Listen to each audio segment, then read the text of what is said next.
Tripura chemist and druggist অ্যাসোসিয়েশনের 50 বছর পূর্তিকে ঘিরে সুবর্ণ জয়ন্তী আয়োজন করা হয়।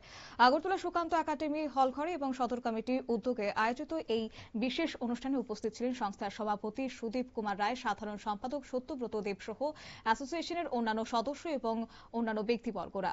তবে অনুষ্ঠানের সূচনায় প্রদীপ প্রজ্বলনের মধ্য দিয়ে সংগঠনের যাত্রাপথ এবং দীর্ঘদিনের অবদান এদিন স্মরণ করা হয়। কি জানিয়েছেন বক্তারা, শুনুন।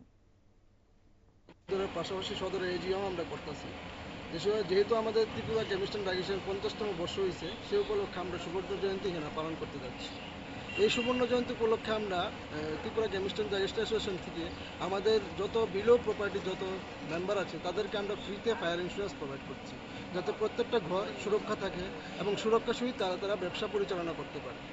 এই উপলক্ষে আজকে আমরা এখানে যত মেম্বার আছি আমরা এখানে সবাই উপস্থিত হয়েছি এবং সবাই আজকে এই প্রোগ্রামটাকে আনন্দ উপভোগ করবেন এবং আপনাদের মাধ্যমে আমরা সবাই বার্তা দিতে যাচ্ছি Tripura chemist and druggist association সবার সঙ্গে আছে এবং সবার পাশে থাকবে এবং আগামী দিন তাদের সামাজিক কাজ তাদের অব্যাহত থাকবে। নতুন কর্মসূচি কি থাকবে?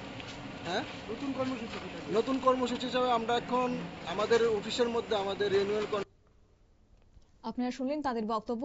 এবং গত 5 দশক ধরে মানুষের স্বাস্থ্য সুরক্ষায় ও ওষুধ সরবরাহ ব্যবস্থাকে শক্তিশালী করতে গুরুত্বপূর্ণ ভূমিকা পালন করে আসছে Tripura chemist and druggist association. সুবর্ণ জয়ন্তী উপলক্ষে সংগঠনের প্রবীণ সদস্যদের এদিন সংবর্ধনা প্রদান করা হয়, পাশাপাশি ভবিষ্যৎ পরিকল্পনা তুলে ধরা হয়। স্বাস্থ্য অবকাঠামোর উন্নয়ন ও সচেতনতা বৃদ্ধিতে একযোগে কাজ করার এদিন বিশেষ বার্তা দিয়েছেন নেতৃত্বরা। নিয়ে নিচে ছোট্ট একটি বিজ্ঞাপন বিরতির সঙ্গে থাকুন।